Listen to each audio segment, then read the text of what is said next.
মিমি, তুমি কি খাচ্ছ? এই যে তুমি স্কুল থেকে এলে, এসে হাত ধুলে দিয়ে এখন খাচ্ছ, তাই তো? কি খাচ্ছ এটা?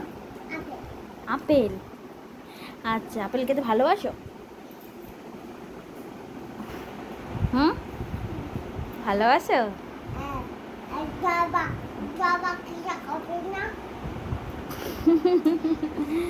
জবাটা কার নাম? ঠাম্মার নাম?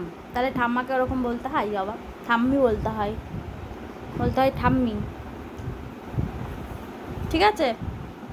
আর আজকে স্কুলে কি কি করালো? কি? খালি উল্টো পাল্টা কথা। মাংস ভাত খাওয়ালো? স্কুলে মাংস ভাত খাওয়াই?